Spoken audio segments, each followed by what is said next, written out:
Good morning, good afternoon, good evening, wherever you are, and welcome to this edition of the Tuesday Telecast, where we're going to talk about attractive minds. And what is an attractive mind? Is it something that's pretty? Is it something that says pretty things?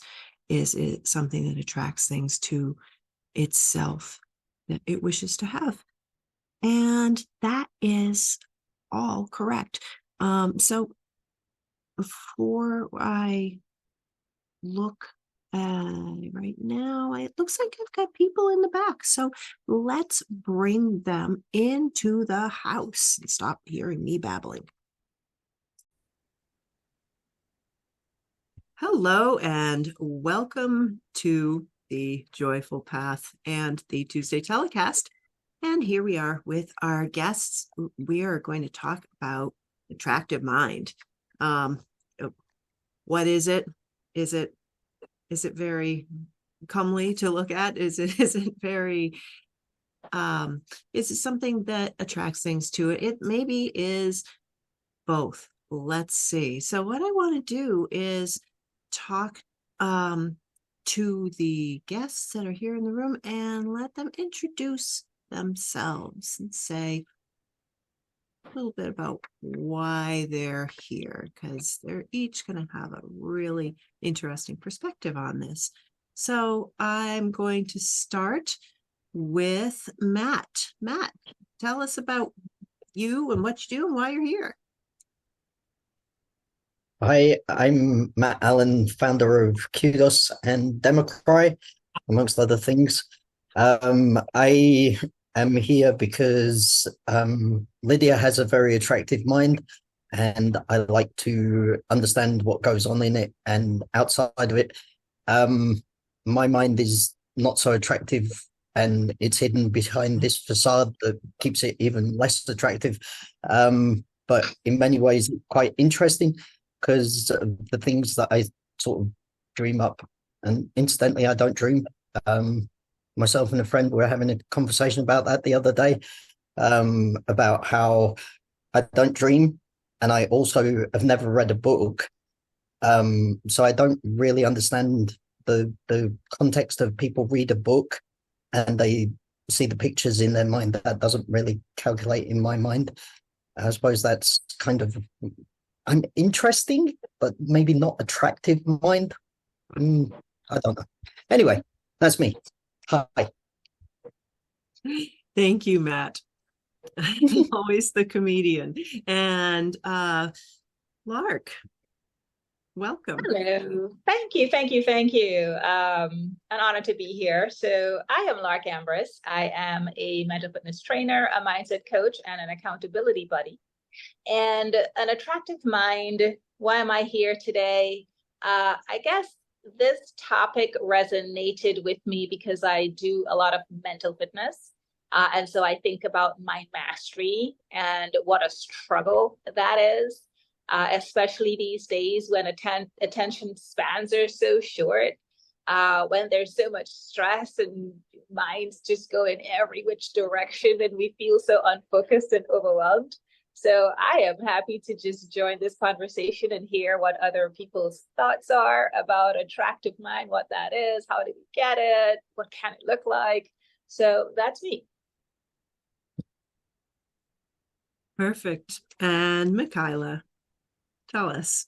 There. Thank you for inviting me today. For me, an attractive mind is an open mind. It belongs to a person who can consider options other than the ones they're already holding. They can look at other views and maybe, handle the fact that maybe they change their mind.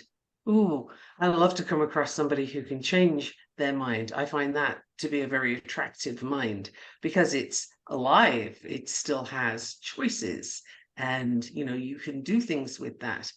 An unattractive mind to me is one that is bogged down in sort of groupthink or, a particular pattern that doesn't belong to it, but the person has adopted it because it's easier.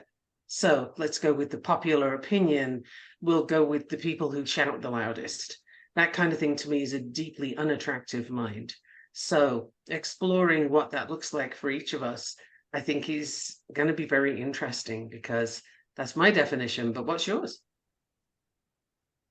Thank you, Michaela. So I am Lydia Lowery Busler, and I am the host of this show. And if you've ever been here before, you already know that. But what do I think about an attractive mind? I think that everybody in this room has done something that is not what people saw them doing. And maybe not is what they themselves saw themselves doing. So creating a lot of things for other people and for themselves that didn't exist before. And that's something which I want to explore, because we have the ability to change things and attract them to ourselves. In theory, right? So let's talk about what evidence have you seen of this, or what do you know? What's the attraction that happens? Some people say this is baloney, and maybe they are stuck. But I have the thought that they still can change. They still can open their minds and do something different than what they see in front of them, which is their belief. So I'd like to jump in. Yeah. If I may. Please so do. One of the things that I refer to, I have a podcast and I refer to this thing often in my podcast. It's the reticular activating system of the brain. Now, hang on a minute, because I'm not going to go hog wild with the science, but the point to the reticular activating system is it gives you more of what you focus on. So if you've just bought a red car and you go out for a drive in your lovely red car, you are going to see so many red cars, it's going to look like there's a conspiracy going on. Like, where did all these red cars come from? But the reticular activating system says, oh, hey, you like red cars? Here, let me give you more of those. So the practical application is, if you're looking for things to confirm that you're having a terrible day or that all these things are awful, then that part of your brain is going to say, oh, that's what you want? Okay, here, have more. And it gives you more. It doesn't judge. It doesn't decide for you. It just gives you what you're focusing on.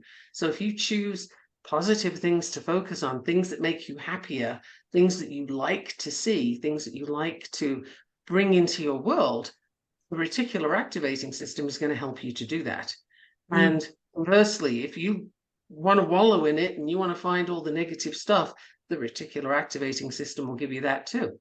So there's your fundamental choice right there. And I just love that part of neuroscience, because it's something you can test for yourself. I mean, everybody can go test that today. I love that too. Yeah, go on. Yeah. I was actually listening to Joe Dispenza this morning, and I think he has done an excellent job in just popularizing these concepts. And as you were speaking, what leapt to mind is him saying, where attention goes, energy flows, beautifully encapsulated in like 2 sentences. It's so true. What we focus on, that's what's going to happen. And he actually cited the example of when we're training new pilots, for example. You don't say, don't hit the mountain. You say, focus on the course. Right? You focus on where you want to go, because that's where the energy and the attention and everything is going to happen. That's where the alignment's gonna happen. So yeah, love those thoughts. Fabulous segue. We have also people who are sure that they're just so used to always getting a parking spot. And because they're so used to getting that parking spot, they get the parking spot every time, because they can see all the parking spots are there. It's not that people naturally and suddenly are thrown out of restaurants and hospital beds and in order to vacate a parking spot for them. It's that they know where to, their mind actually brings them toward where it is that the parking spot is, because it knows that it's going to get a parking spot. It's the belief, it's the mindset. It knows what it wants. We have a fabulous collaboration with our minds. No matter what, our mind will give us exactly what we want. So sorry. So a couple of things.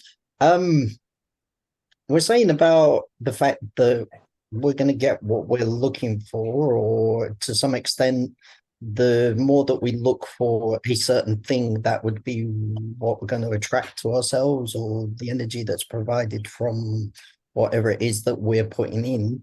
But there are exterior factors that sometimes put the opposite, maybe some affirmation of what it is that we're looking for.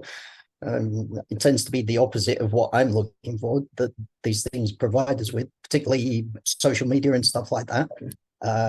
People with their own agendas, and when I say people, I mean the people at the top of these things, the powerful people who put ideas into people's heads and tell them what the norm is to think. Sometimes people get offset from what it is that they're looking for, and maybe they're particularly interested in a red car, for example, but YouTube just gives them blue cars, and eventually they're just giving them, just sort of go, yeah, blue cars, I like blue cars, yeah, it's all I think about, blue cars. Forget about the red ones, don't really care about them anymore, blue cars. Or the other thing is, very interestingly, that you can believe what you want to believe and make changes in your life and other people's lives through belief, true belief, and true desire for something that you believe in. And that, for me, is an interesting balancing act for some people. I think potentially the people in this room are a lot more decisive about what they are interested in and hone in on those things, and probably, I don't know, for instance, don't watch the general news, because that's possibly misleading to those people. Yeah, I'm aware, Michaela, that you've said that exact phrase in one of our previous roundtables.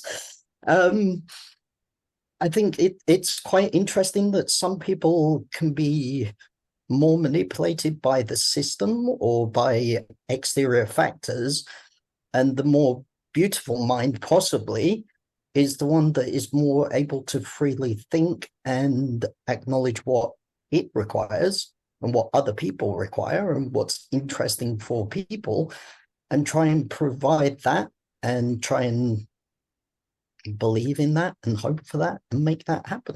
That's what I think is beautiful.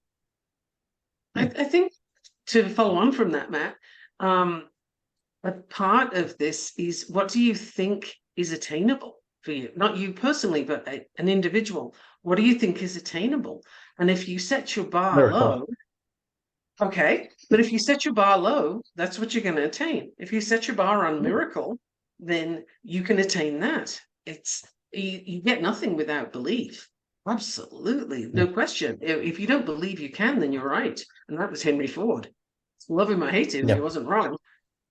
So that's belief is a huge part. You have to believe that you can do that thing, that you can reach that thing, and however far that goes, wherever the limitations put the blocks on, that's how far a person gets. So, and choices, right? Like watching the news is a choice. I don't think I could watch it now. I haven't watched it since 2016, and I have absolutely no intention of starting now. It's just, no, thank you. There's a lot of people yelling their own opinions that they've been paid to sprout. None of it's news. The news doesn't exist now how it once was.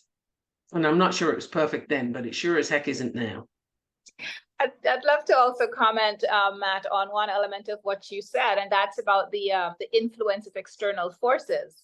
And I wanted to just highlight that at some point you did get in line with what I'm thinking is truly true. And that is, ultimately, though, you decide, you make the choice. So you do have external stimuli, and that may guide to influence you in one direction, blue car or red.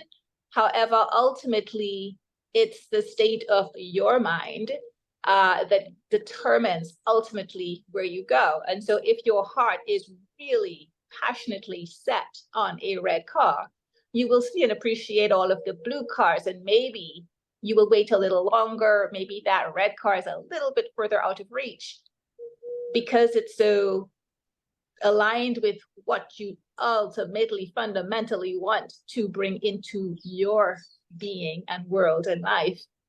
You will get that red car. It may take a little longer than the more easily accessible blue car. But yeah, I just wanted to highlight that, jump in there. I love this conversation because something that, Matt, you brought in was the idea of consequence, and the fact that when we believe something and there aren't any external influences, there aren't any consequences from the outside, then there it is, we get that. But there's also what happens when we are caught in the consequence of something else. I believe strongly in consequences, and that we are very, very much that is very much what our worldview is in general. But sometimes those consequences aren't really something that we did, such as floods, bombs. You know, we may get caught in something, or we may grow up in a household that has a lot of influence of news. And so what is it that breaks us free of that? Is there, to me, I say, sometimes we just decide that whatever is going on is not acceptable. And that's what gives us that new vision, because it's not acceptable to be where we're bombed. It's not acceptable to be where we're scared. It's not acceptable to be injured. It's not acceptable to be starving. And we give ourselves a new vision and we make that happen. But what say you? Anyone, hop in. No, I agree. A lot of it has to do with how do you respond to what's going on and what ultimately it is you want for yourself, for example. So in the scenario that you just painted, I mean, I'm in a region of the world right now, it's considered a third world country.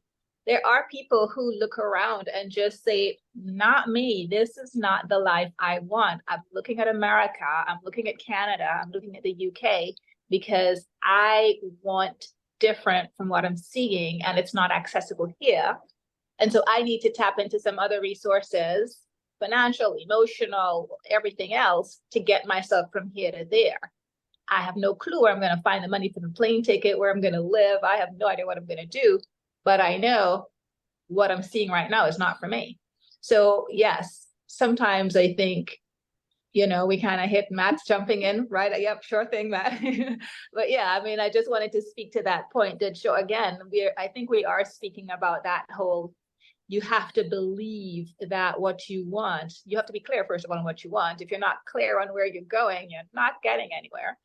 So that's the first thing. But when you truly feel it and believe in it, as someone was saying earlier, you have to believe too that it is possible, not just possible, but possible for you.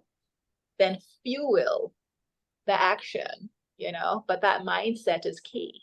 Matt, I know you wanted to jump in.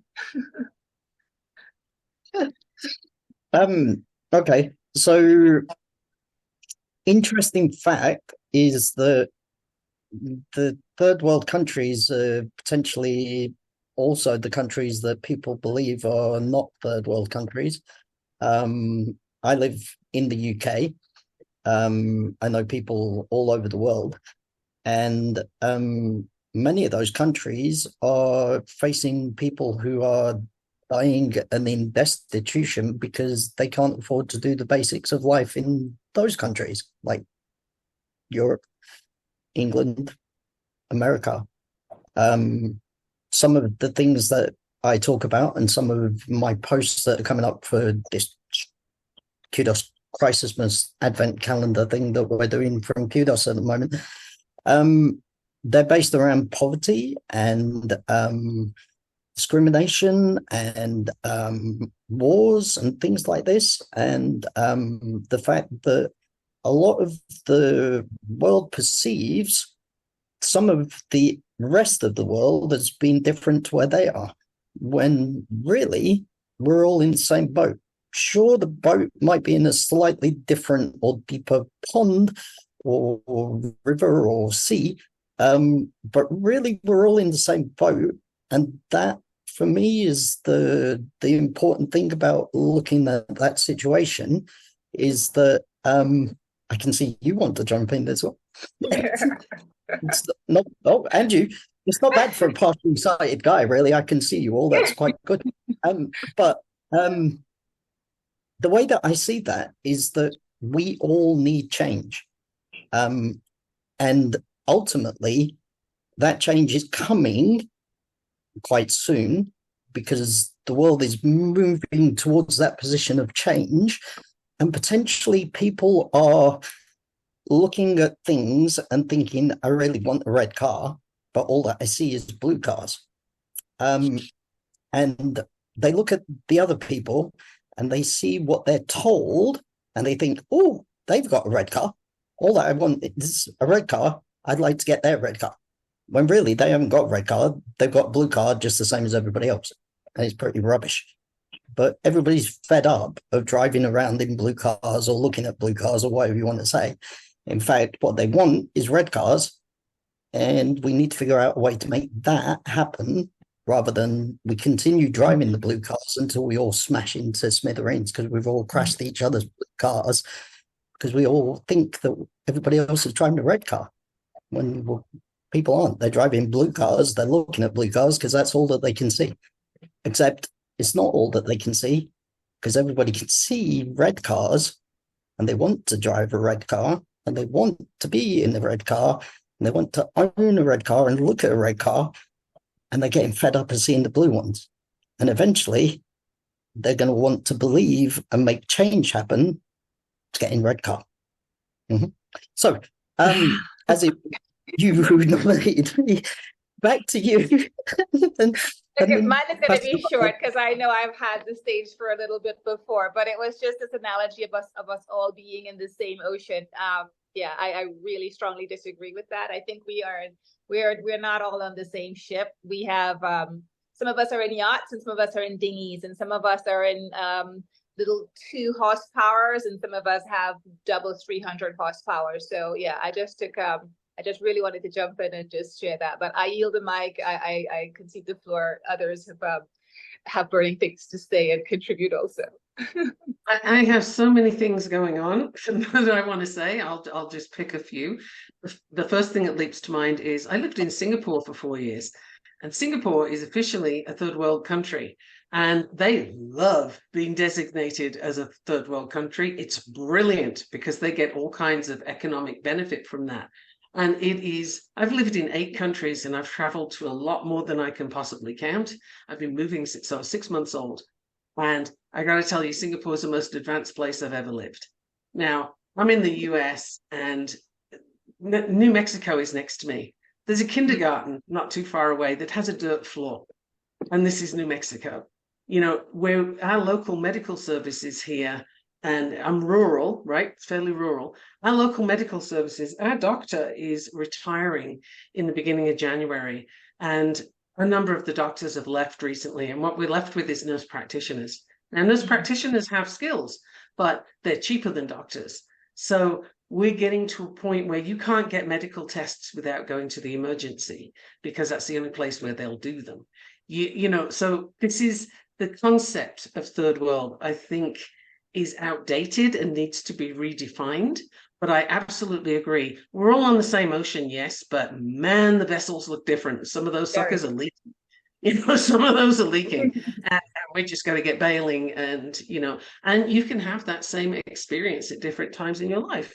You know, I've been homeless at one point. I was homeless for a year, That was an interesting experience, I can tell you. And then, I've had tea with the king in Ladakh.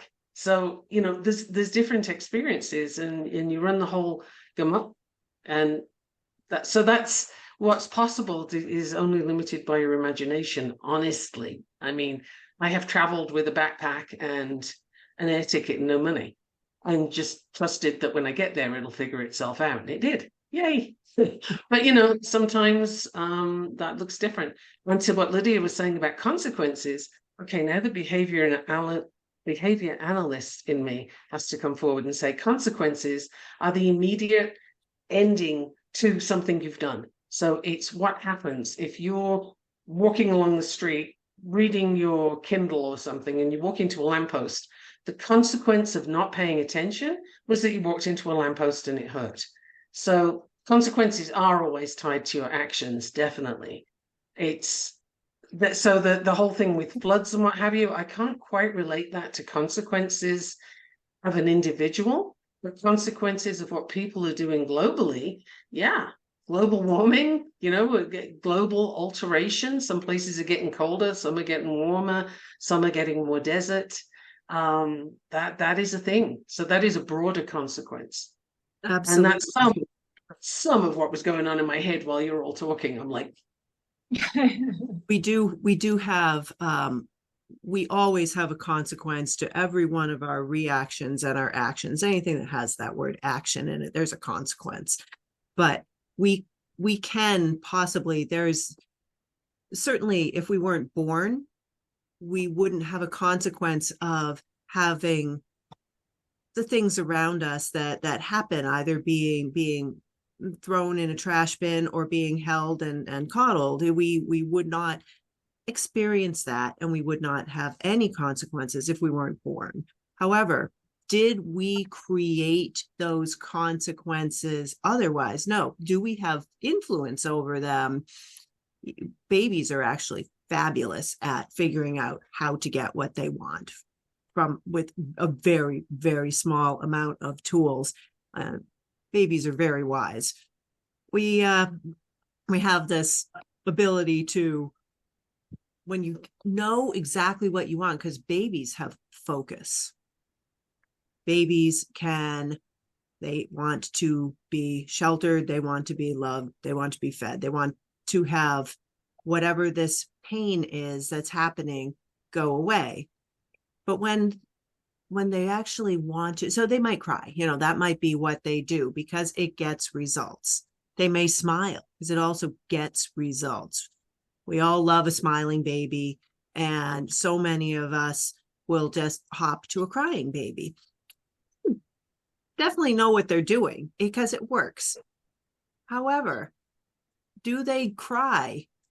Do they do any of this complaining when they're trying to walk? No, because they're super focused on trying to walk. And that's not something that they're really looking for help on usually. Very often, a baby might cry for a moment, a toddler trying to walk, but not for very long. They get right back up and keep going. Why? Because they see everybody walking, and that is what they're going to do.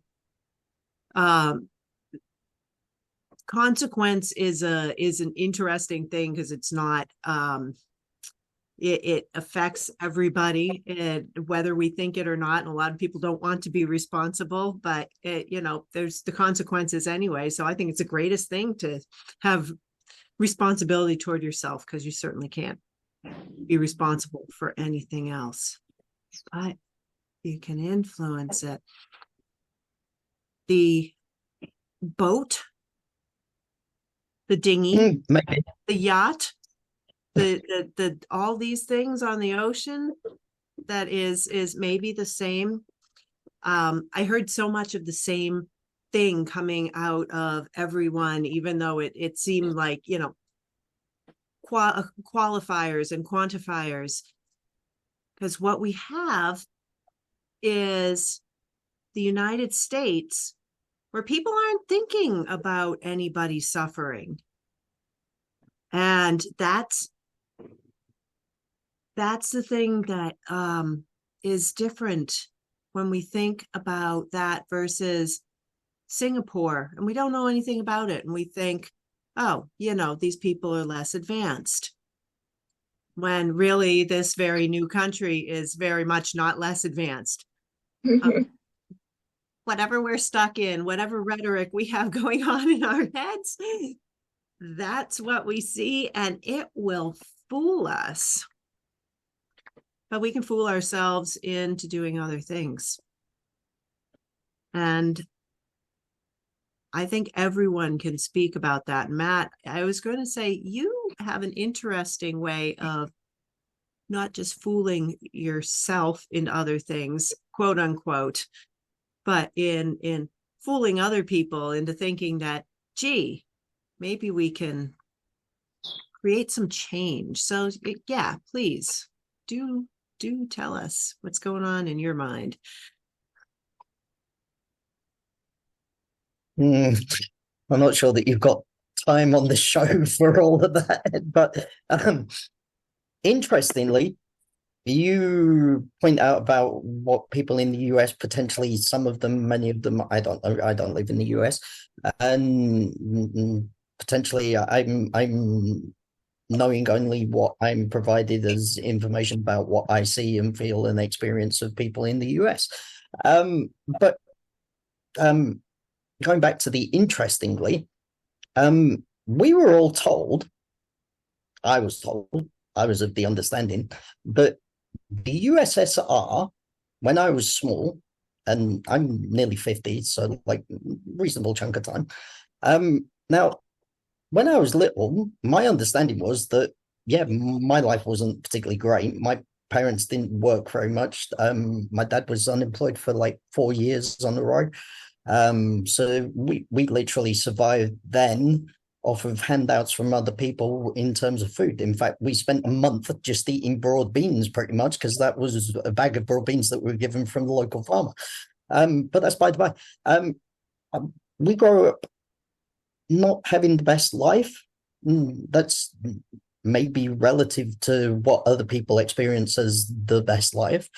But we were always of the understanding that the people in Russia, they were surviving by eating bits of cardboard, or they had like one room that they all lived in, or they like lived in a very grey world where there was no colourful clothes, or no access to TV, or everything was just covered in mud, and you wouldn't want to live there. They don't even have colour TV or planes or anything to go on holiday, right? But my sort of ex-wife, we're in the middle of sorting that out. She's from Russia, and when we were together, we were talking about what it was like when we were young. And back to the perception of we look at things a certain way.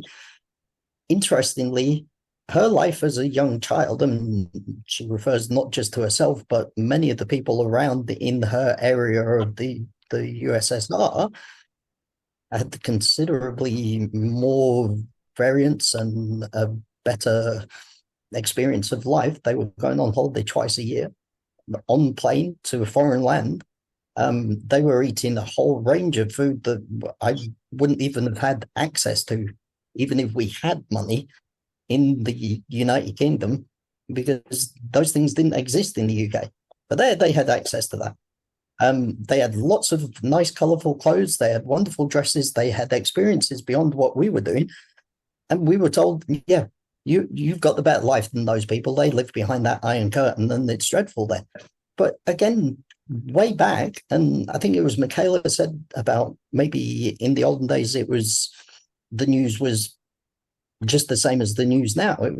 It's potentially telling us one thing, but really something else is happening on the other side of the fence, where the grass is always greener, except they're telling us that the grass is not greener. The grass is actually made out of horrible wire wool, or want of something better. Thing is, I got told that USSR was awful. True experience of somebody in the USSR, it was okay. My life was okay compared to many other people's, but really, we just have to think about how much of what we get told is true and real, and how much are we prepared to question, even in the sense of we get told, oh, this guy is the bad guy, this guy is the good guy. Our country is the good guy, that country is the bad guy. This wrestler is the good wrestler, that wrestler is the bad wrestler. Well, that depends on which one you're rooting for and which side you're on, rather than whether the wrestler is a good guy or a bad guy. Really, the wrestlers are not good guys or bad guys. They are just people who are trying to earn money, a bit like the people in control of what we get told on the news or leading countries, because they get benefit from people thinking that their country is being run well. Because if people believe that, then they're prepared to vote them in or pay their taxes for what they think they're getting. When really, there's a lot of change that could happen that would mean many people would benefit. And perhaps people in the Caribbean would like to stay in the Caribbean, where it's nice and warm, instead of freezing cold countries where they wouldn't particularly enjoy it. Or people from, I don't know, Kenya, like where I am now, would potentially have access to things that they don't have access to now. Or people in the UK could have a government that's not obsessed with telling us that the war, or, well, one of the wars, is about democracy, when it's not about democracy, it's actually about money. So is It's all the about money. effect of change, because we're back to change here. We are fully in the realm of change and changeability. And is the change that we are able to affect in ourselves influenced by or coerced by other things, as someone might hear in what you're saying, Matt? Or is it actually something that we have inherent as an ability in ourselves to choose to make change from choice, and it's there in spite of being coerced to think in a certain way? Well, that's just my lifeblood. Like, I fundamentally believe that every single human being gets to live the life fully by their own decisions, right? So yes, you guys have lived in different countries. I've lived in Africa. I've lived in 3 different countries in Africa, with some of the poorest of the poor and some of the wealthiest of the wealthy, and same in the Caribbean, same in the US. We do have that capacity to have joy in our lives, feel the love and security and protection of family and friends and community, regardless of how many zeros are at the end of our numbers in our bank accounts, right? And that is 100% within our ability to influence, so it doesn't take 2 seconds on TikTok or Facebook or any of the social media platforms to see kids in Africa with their rags on, having the best time dancing and just, now they did not have steak and eggs and all of that stuff for breakfast, but they know they're loved and they're protected, and, they struggle for the simplest glass of water. I mean, I'm just literally drinking a glass of water here. They don't have that. But they're not going through life feeling disadvantaged and just beaten up by life, because within them, they have tapped into some source that influences how they're showing up and how they're feeling. So I fundamentally believe, and it's my life mission to ensure people tap into that part of themselves, that irrespective of what's going on the outside, you can still carry your sunshine on the inside, right? And that is what's going to influence the mind and have this attractive mind, irrespective of what's going on the outside. It's not easy. It's not default. I'm not saying it's just you sit through 2 affirmations and voila, there you go. Definitely not. But is it possible? 100%. I will always advocate for that. I'd love to jump in at this point because I'm sitting here looking at the panel of the four of us and thinking, man, how many countries have we been to between us, and how many places have we lived? And this is not representative. This panel here is not representative of sort of most people that we will end up working with. And I put no judgment on that. I just find it really interesting that Lydia has pulled together some sort of lifelong travelers, some people who have maybe not traveled since they were 6 months old, but which I did, but people have traveled and we've all lived in different places. And so our perspective is different on just what is possible. And I'm going to say that with all that travel, with all those different cultures and different experiences that we've had, it's easier for us to see that actually, yeah, anything's possible. You just need to step out of that story and write another one, redo the narrative. Let's look at it from this angle. Let's make some different decisions. And there's your path to getting into a different reality, if you will. And we do have that power because each of us took it.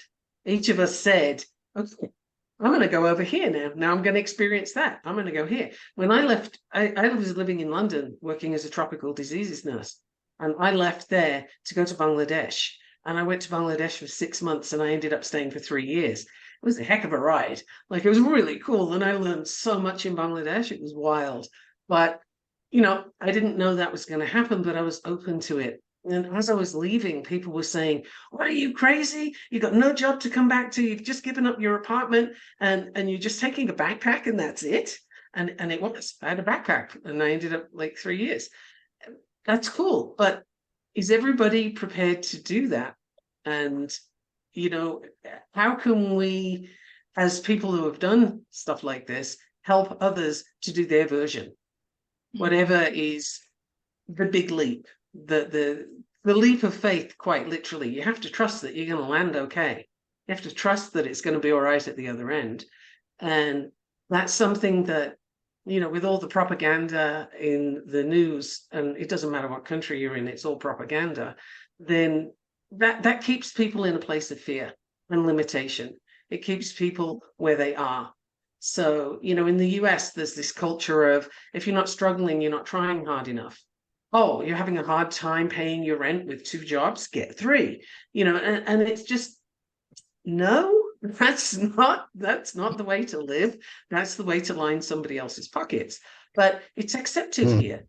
And people aren't stepping outside of that. They're not looking at it and saying, you know what, this is a whole load of bull and I don't have to accept it. So for somebody who's a mindset coach, for example, this is the thing. This is the task. This is the big job, is to get people free of that mindset and help them to see that there's different possibilities. But I did find it very interesting that we're all travelers. Coincidence? I find it very interesting that and don't take this as my position. I'm fundamentally on the fence in terms of this. Now, how many of us, all 3 of us, sorry, 4 of us, I'm excluding myself, I should vote on this as well.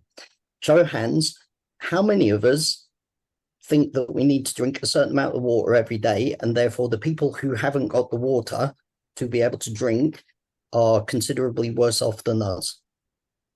Put up your hand if you think there's a certain amount of water that you should drink. 1. Okay. So the people who don't have water and are still happy, they still don't have water. And personally, I don't drink much water because, as much as everything else is propaganda, like you said just a minute ago, Michaela, water is potentially, I'm not saying that it is, I'm saying a possible version of this is that water, especially in Western world countries where they add fluoride to the water, amongst other various wonderful things that go into it, is making us all ill. And in terms of making us all ill, that makes them more money. because they get money from the pharmaceutical and chemical companies, and therefore that makes them more money.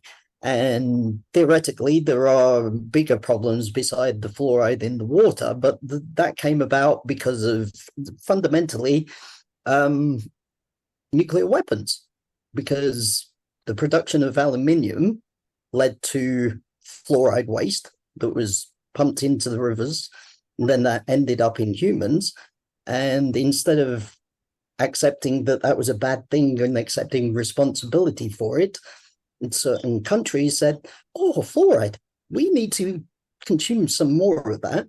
Oh, and by the way, we need to consume a certain amount of water every day, and therefore everybody should be drinking X amount of water. And those people also provide us with things like the food pyramid, which puts at the very fundamental bottom of it, yeah, you need lots of carbs in your diet because that's really what gives you energy. Carbs are not energy. Carbs are poison, really, especially the sort of carbs that they tell you that you should be eating, like cereal, for example.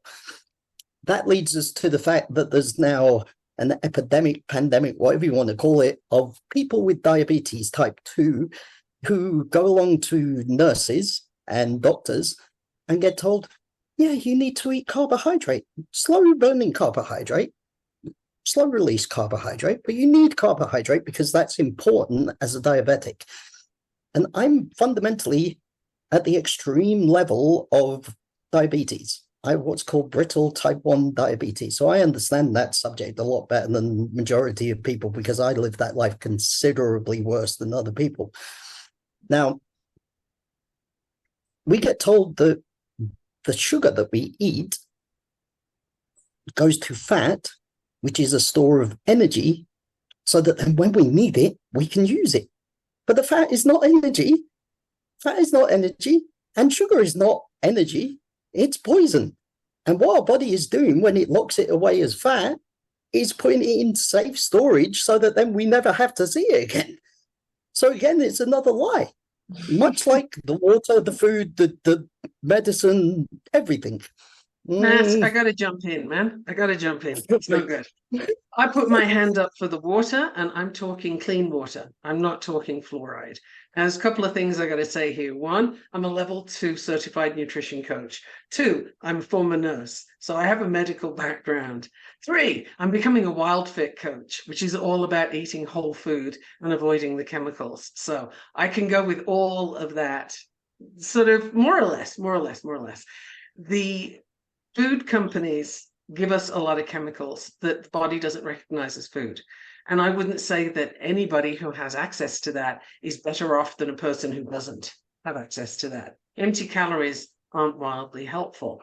You know, they just, there's nothing that they give us other than more chemicals. So the water, though, my first job when I left school was working in a chemistry lab for a water authority. So I know exactly what's in that stuff. And I was in the UK for that one. So yeah, I know what's in the water and the chemicals that they add to knock out certain chemicals, you know, to combine with it so it doesn't show up on the list anymore. And the World Health Organization has a list as long as your arm in tiny, tiny print of what is allowed in the water. Arsenic is a natural thing and it occurs in water, especially London's water, by the way. So, you know, when I'm saying yes, people need water, they do. It's a fundamental thing. We have to have water. Not the stuff you're talking about. I'm not meaning the chemical concoctions. And I don't drink those chemical concoctions. I drink water. So I maintain I'm still putting my hand up for that one, but I had to put the caveat in there that I'm not a fan of all the additions. In fact, when I worked for the Water Authority, I used to filter my water, boil it twice, and I still wasn't happy I was drinking it. Right. Yeah. I want to hop in and say, let's get back to the attraction part of this. But Sorry. really, I want to bring in the attraction part of this because in spite of the people who have created the nuclear industry and had the side, we have this in nuclear industry, we have this in petroleum and plastics and petroleum. We have this in so many things where there's a side product and that it's put on us, and quote unquote, said that it is a good thing when it is bad. But what we have in that case is someone taking a situation and saying, this is not what I expected. How can I run with this? How can I leverage this? How can I change? How can I respond to this that is beneficial? And it wasn't beneficial for us, but it is a sort of attractive mind in which these people are able to take a situation that is not good and just say, it's not good, it's not bad, it's an opportunity. It's something that I need to do something else with. And it's making me think of things that I haven't thought of before. So that is, and then taking that and turning it into something that's attractive. It may be for themselves, but that's a very attractive mind, I would argue. So I think we've been inadvertently talking, really about the attractive mind all along. I also think that people who don't have access to clean water, and no, they don't, because it's brown and muddy or whatnot, and are getting that from a place where they gather, have the benefit of the place where they gather. And that is what they're focused on, not on the color of the water. So that's just something I'm going to pop in there. And I want to give Lark an opportunity to speak. Yeah, no, sure. I'm all about mental fitness and about positive intelligence. And, I'm just hearing you talk about the SAGE perspective, right? Which is one of the 3 core muscles of mental fitness, where things are just what they are. They are facts. I have a glass of water in my hand. It's not a good thing or a bad thing. It's a reality. There's a glass, there's water in it. I'm holding it in my hand, right? So the ability to interpret that in the context of what I'm thinking, feeling, 100%, that is within my control. So I do like the perspective that you just brought. I could sit here and bemoan the fact that, oh my gosh, the glass is too small, or too this, or the water isn't cold enough, or it's too warm. And I could focus on just that, or just be extremely grateful for the fact that I have easy access to this lovely drinking water. And that could truly just be what I focus on and what brings me joy, because I choose that, because I choose to channel my energy in that direction, right? So yeah, I do like, in the broader context, we're focusing on the water and the red and blue cars, but I think it's great to illustrate the points where, yes, it's what we focus on. 100% we have the ability to live a life of peace and joy by looking. Sometimes we have to look a little harder than others for the gifts and opportunities in any and every situation. So definitely a proponent of that thought. And yeah. Matt, you had something to say. Do you want to hop in on this? Okay. I'm going to challenge that a little bit, because not in I disagree, because I very much agree that, like, happiness and fulfillment are fundamental requirements and necessities to be happy in life.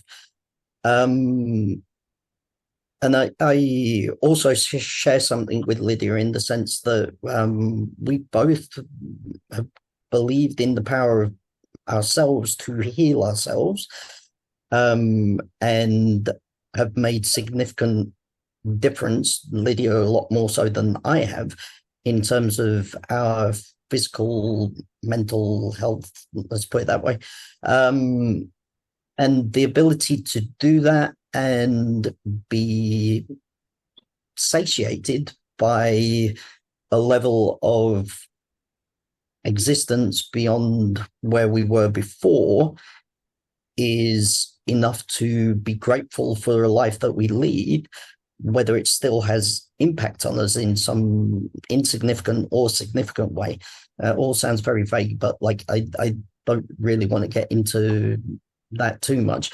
I just think that I agree fundamentally that it is really important that we are happy. But I also think that on the back end of what we've talked about earlier, is happiness what we're told it is? And sometimes we are okay to settle for what we have available. Or is it more a case of we're getting to that point where that change needs to happen? And either that's going to be a change where we just recycle the people at the top and put new people at the top, possibly from a different country, and have them as the people at the top who then determine what we are happy about, because that's what we're entitled to. Or are we going to really change and really innovate and really make people happy, rather than just, yeah, you've got this, that's enough, just be happy about that? What's the better side of that? Is it better just to be happy because you're happy because that's what you've got? Or is it better to be happy because you've actually got something that you actually want? Red car, blue car. Great. Michaela. I know Michaela is going to add great value. I have so much to respond, so I'm going to concede to you because I've already spoken and jump back in if I still feel so moved. Please go ahead. I know you're going to have a great addition. Okay, actually, you go ahead because I just lost what I was going to say. So go for it, and I will. Oh, sorry about after. that. It's all cool. I'll pick up after. Yeah, no worries. Okay, Matt, I think when we talk about happiness, I'm not talking about, oh, I got a pair of gold earrings and oh my, no, that's a momentary fleeting emotion that comes and goes. That is definitely, when I speak about happiness and joy and peace and contentment, that is not what I'm talking about, right? And so amid absolute poverty, sitting in a war zone, I don't know, something that's just so unimaginable to most of us in our normal ho-hum, right? Is it possible to still feel a sense of joy and contentment and peace and be happy, right? That's what I'm talking about. Or are you living in a state of just being distraught all the time, being in fear and anxiety and stress amid anything? That's what I'm talking about. I'm talking about connecting fundamentally, right? Finding that place. And so when we have a bigger house or a smaller house or easier access or not, what I'm hearing you say is us being so responsive to the external. And what I'm talking about is that true internal compass, right? That true connecting to the core of what makes us human, of feeling that peace and happiness and joy. Source. Regardless of whether we have the gold earrings and the diamond teardrop, like whatever, or we have, one plastic cup that we share. Now I can jump in. Please. Now I got it back. So happiness is a state. It's a choice. And you can be happy in any given moment if you make that choice to be happy. So you can't give anybody happiness. It's an inside job. It's entirely up to them. If you look at how many rich people are utterly miserable because that wasn't the thing that they thought it was, it's not going to give it to them. But there's a difference between happiness and contentment or acceptance of the situation you're in. And you can choose to be happy, but also not content to leave things as they are. So, then you take action because, okay, this is not acceptable to me. I don't like it. I'm not going to deal with this. You can still be happy at the same time because you have that access to yourself, to your source, and you can do that. So, in the US, there's this thing about the pursuit of happiness, and it's just it really has me scratching my head because you don't pursue happiness. You either are or you aren't. You can look at the rain outside and say, this is an amazing thing. We really needed that. This is so cool. And I love the sound of rain on the windows and whatever else. Or you can look and say, man, that's a miserable day. And now I don't want to go out for a walk. and it's a choice, right? You look at it however you want to look at it. So I think the key here is, how do you identify? Who are you? Who do you identify as? Are you someone who sees the good wherever it's possible? Are you someone who chooses to be in a state of happiness? Are you someone who chooses to take action? Are you someone who chooses to be the only person who puts their hand up in a room? That can be really uncomfortable. And in fact, an episode I'm going to do soon is all about cancel culture, because I do not know where that came from, but that is problematic in the extreme. And I'm absolutely going to go there. I did a thing recently on cancel culture on social media, and it was so interesting. People who thought it was a good deal commented publicly and told me that, I was in the wrong. People who agreed with me jumped into my private messages and said, yeah, you're right, we support you. And I was like, well, why don't you put that out there? Oh, no, because you know what? They're afraid of being cancelled. So how are we being controlled by that? That whole, I don't want to say that. What if I get cancelled? What if people decide I'm wrong? Because that speaks to who we are as a species, right? If you get thrown out of the group, if you get othered and isolated, the saber-toothed tiger is going to get you. So, we've become a culture, and I think it's pretty global. Certainly really ripe in the US, but I think it's global, where people are afraid to be individual and to choose their own path, to choose their own things, because the majority are over here, and that's the safer place to be.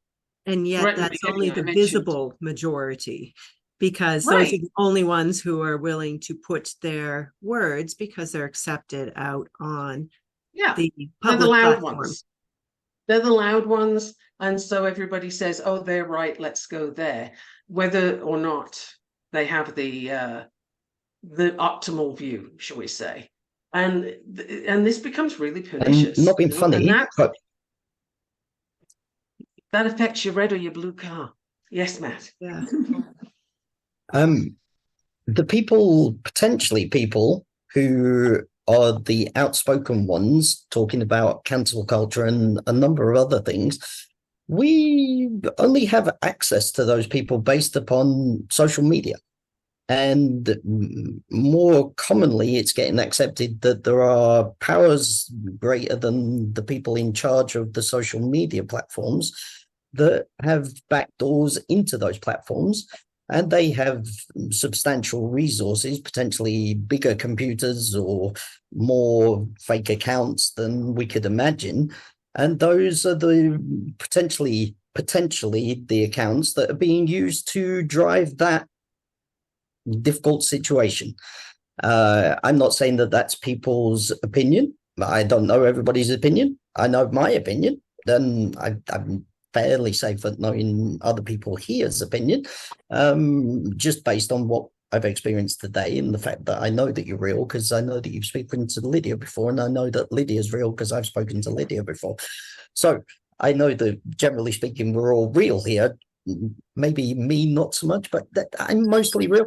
My view again is that we're told one thing, but is that what everybody really thinks?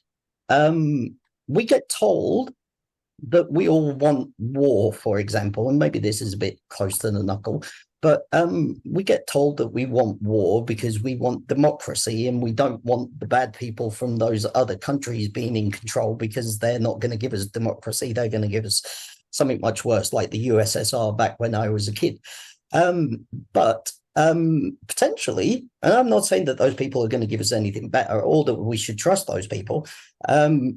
But what I do believe is that we should have some accessible, safeguarded platform where people can actually show what they believe and verifiably in a protected way without any hate speech, so that then people can know what truth is, what real people's truth is, because real people give their opinions, rather than being told, yeah, this is the opinion that matters because we're the only voices that are saying stuff, and if you disagree with us, then you're going to get cancelled.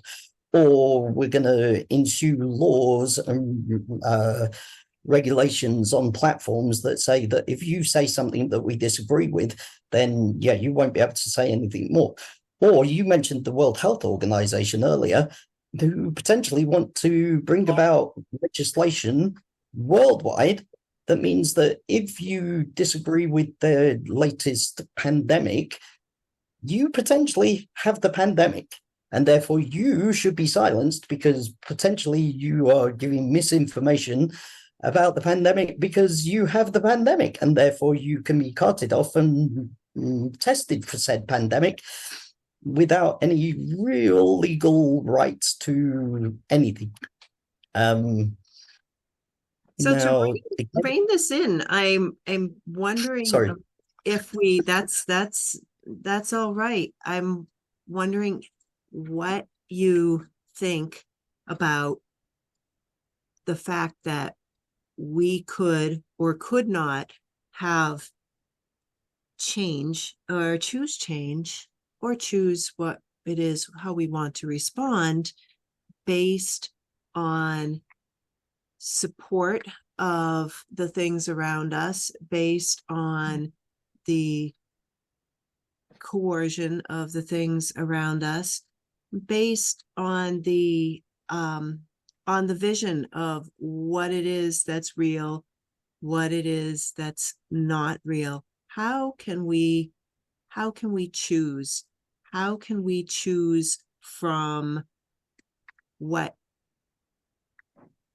we don't think is real to what it is that we want, what it is that we choose? How do we get to that contentment? How do we get to that, whatever it is we want to bring into our lives? How do we affect that? And you know, really, like, we have an audience here who a lot of the people in the audience potentially want to know, how do I get to that thing that I want? So immediately what leapt in mind when you threw that question out is the book Tipping Point.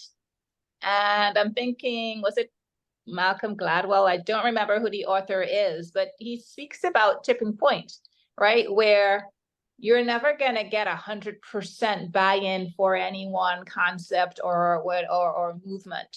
But what you do work toward getting is a tipping point. You get enough people to generate enough momentum so that you start to trend and influence things in the direction that you would want them to go.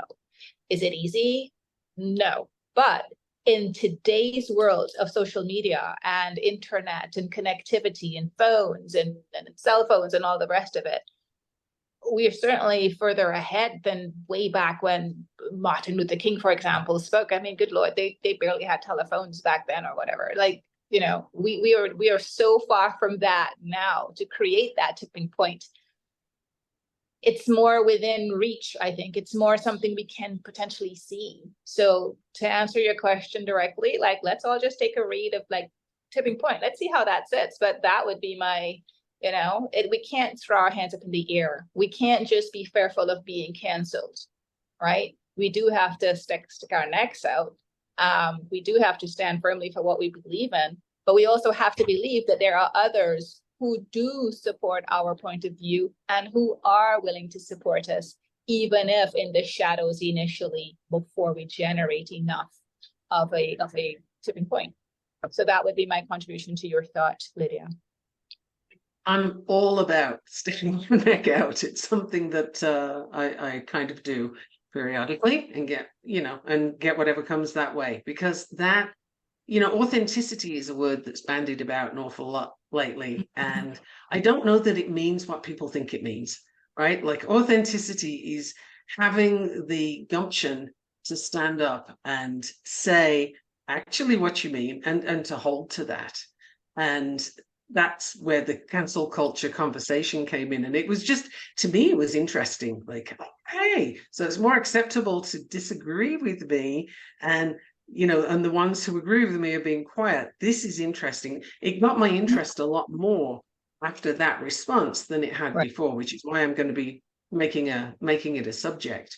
But to answer the question of how do you get that contentment or that change or the thing you're seeking, for me, it's a question of sorting out your identity as who are you? How do you show up in the world? And what does that mean for you? Like, you being the group, anybody listening, right? And show up authentically as that person, regardless of what other people are saying, because they say their thing, that's fine. You have to stand and say yours and be it. That's the thing, is be it, because an awful lot of people are yelling, and I don't know that this is actually their words they're yelling. I think they're yelling other people's. But change and happiness and all those things, each one of them is actually a choice. So you get to make a decision, stepping out of the victim mode of throwing your hands up, as Lark just said. Don't throw your hands up and say, well, there's nothing I can do and it's all terrible and I'm going back to bed, because that gets you more of what you've already got. Let's not do that, but let's look at, okay, what's the first thing I'm going to decide and do differently now? And the simple thing of turning off the news, for example, that wasn't a big deal, but man, was it a good one. It's really good for my mental health to not listen to all that twaddle that they are putting out there. And, an experience to do with the news, I just want to throw this one in there because it kind of came to my mind.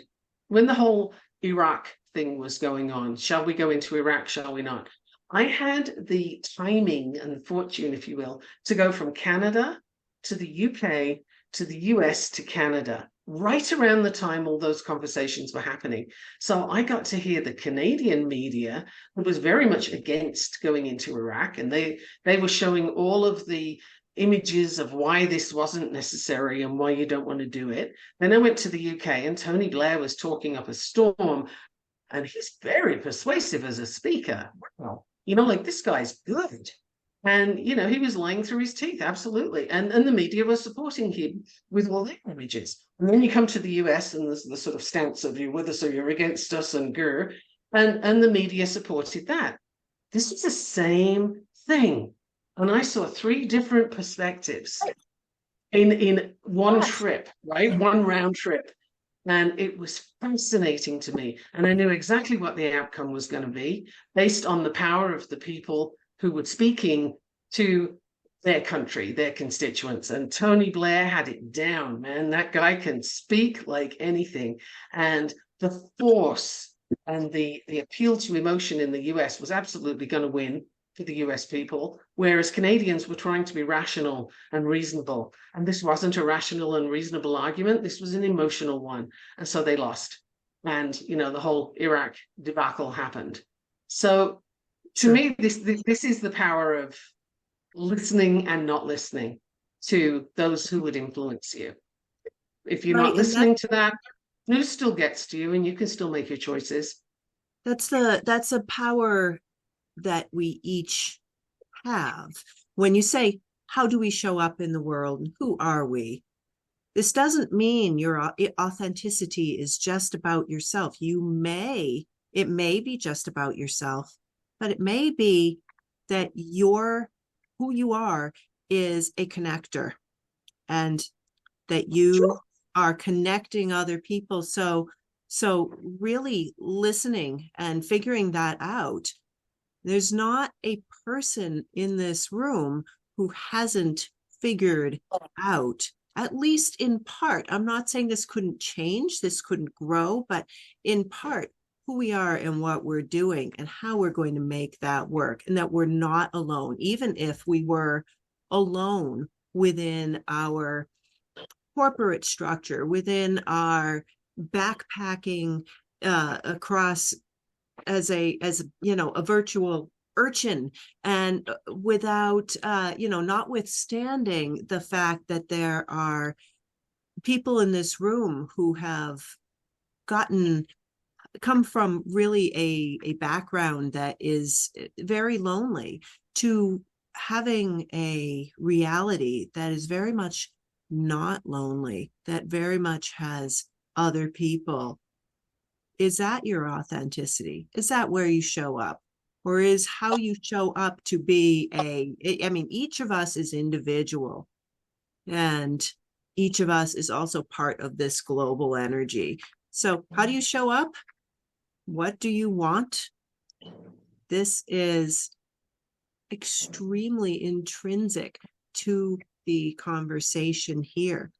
Tony Blair, how does Tony Blair show up? How did he show up in that particular situation? We can choose if we want to get our message out, if we want to not have and be influenced by cancel culture, we can choose to go with the word that's being used, is stick our neck out. We can choose to, in fact, make those situations, those conversations public. Will it get canceled? Have a backup. Put it out on another platform. Go out in the middle of the city square and stand on a soapbox. What's your style? We can be Tony Blair if that's what we see. Oh, it's all down to your identity, right? If your identity is that you're an orator and you can influence people, then that's how you show up. And if you're a connector, that's how you show up. Like it's not me, myself, and I. It's like literally how are you presenting at the moment in this current identity? We have more choice over that than I think people realize. Yeah. You don't have to be what other people tell you are. Exactly. So you choose to be how you want to be. Right, Matt? No, if you're going to ask me, back to Lydia's original question, how do we fundamentally create an option to express what we feel, what we think, what we believe? You kind of know what I do, Lydia. I hope I know. I'm creating a platform for people to air their view, like I said before, in a validated and verified way, but also in a safe and non-hate speech platform, where there is no scope for people to open-endedly berate the other side, but just to have a vote, have a democratic or individual standpoint, and see where that lies with everybody else's standpoint. So take, for instance, war and peace, because I think I mentioned that a little bit earlier. Let's say that we could ask everybody in the world. Not everybody in the world has an opinion. They're entitled not to have an opinion. That's their right. But we're all entitled to have an opinion. And that opinion could either be, I don't care, I want war, or I want peace. And let's say that 97% of people want war and they want to press the button and everybody dies because everybody hates each other because that's what we're all believing, whatever that might be. Now, that's fine. That's people's reasonable expectation. 97% of people want that. Maybe the governments want to listen to that. Maybe the governments don't want to listen to that. Maybe other people want to listen to it and think, yeah, actually, I believe that as well. Or maybe 97% or any variance in between believe that they want peace. I strongly want peace. I think I know at least one person wants peace in this room. But without asking people and giving them a safe place to do that and making it verifiable so that then people are actually accountable but are safe in their accountability. There's nothing out there that does that currently, not without being questioned on a large scale. Even voting, which is supposed to be democratic, you look at the US, let alone numerous other countries where a democratic election happens, and immediately after or during, there's a huge debacle about, oh, yeah, it's not really democratic because of this, that, and the other. And then it goes on for years until the next one, and then there's more debacle. What if there was an actual way to do that, which there is through technology, to be able to actually have a vote and have people's opinion on a particular question concluded. Do you want war or do you want peace? I definitely want peace every day of the week, every minute, for all time. I don't believe in 2023, 2024, we still have war happening. And that war, those wars, all of them come down to money in some way, shape, or form. Don't think people should be sacrificed for that. So that's my opinion. And I'm doing something about it. So, yeah. Doing something about it is crucial. It's crucial. It's everything. Yep. And you did not have support. You're creating your own support. And now you have support.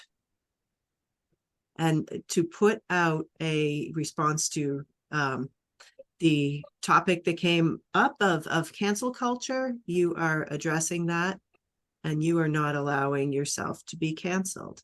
This is extremely attractive in that you are attracting this. You are creating it. You are co-creating it with what you are attracting. And this is how an attractive mind works. And it'll work if you co-create that you're going to hit every traffic light, and that you don't have any time for anything else because of all these darn traffic lights and all these things that affect you. It wraps right back to the original thing that I think Michaela had said, that whatever it is that you focus on, that is what will expand. Yep. So to wrap this up, what's your takeaway for the viewing audience? What would you tell them in going forward with their attractive mind, or making a more attractive mind? Yeah, for me, simply it would be that it is possible. It is possible. And to just focus on intrinsically what we can make our reality. And without fear of being canceled, just to expand that into there, just step forward authentically, claim who, what you are and believe, find your path to happiness, and do so without the fear of being canceled. So that was my takeaway, I think, just from all of the exchanges here today. And to back onto that, the fear of being cancelled, if you don't look for external validation and you don't allow the lack of it to stop you, then, that also speaks to self-belief, which is, yes, I can do this. And as a side tip, I would add, don't have a plan B, because plan B takes your energy away, it takes your focus away, and it's harder to get to plan A if plan B needs feeding. So have a plan A, go for that, make a step towards it every day, more if you can, less if you can't, it doesn't matter, so long as you're heading towards plan A, and you'll get there. That's what I've got from this. Mm-hmm. Okay. It's difficult to go on the back of them. I'm just going to say the change is coming, whether we want it to or not. We can only affect change that is beneficial to all of us by working together, and not being about powerful people, but being people power.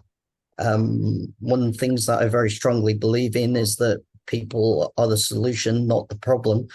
And the people at the top seem to think that people are the problem, not the solution. Everything that I do is geared towards people being solution. And so the thing that I would leave with anybody is that there is hope, there is opportunity, there is change coming. And there is an option for a change that means that we can all benefit instead of just the powerful people, because that doesn't work. It's been happening for millennia, and however long you want to think about, people have been exploited by the people at the top. It's time for that to change. We have the technology, we have the people who want to change it. And as much as the powerful people try to stop that, all that they do is that they open the window to more people who can be the solution. So just believe that you can be the solution. And when there's an opportunity to be that solution, take it and make the solution happen. Unwavering belief. Unfailingly believing in yourself and in your purpose, your end goal. Focus on that. Make it happen. Thank you so much for this amazing conversation. I appreciate each of you and can't wait until the next conversation. Thanks. Thank you for being here. From our panel of experts, we have a wide range of subjects in which this is a crucial topic. How do we make things happen? So, all in all, we have mindset and we have the intrinsic belief that we have, and we have mental fitness, how we're going to put this forward to our good, how we see what we have instead of see what we haven't. And how do we change things when our situation is unacceptable and see that we have the power to change? Who are we? How do we show up in the world? How do other people show up in the world? And how can we leverage that to get what we want? Because you have to know what you want. Ultimately, what will make you content, excited, and feeling like you want to feel instead of feeling like you don't want to feel. You can choose. So thank you for being here. I appreciate you. If you liked this, please press like. And if you want to continue this channel to growing and bringing more interesting conversations on the path of joy and contentment, then please gently push the subscribe button. You can add anybody that you would like to hear on here into, you can contact me above, and you can also look for the people on this panel down in the show notes. Also, below that, please comment, tell me what you think, tell me what your idea is as far as your mindset. What is your way of showing up in the world? How have you seen this work? And how does this affect your life and your contentment? Appreciate you. We'll see you next week. Ciao.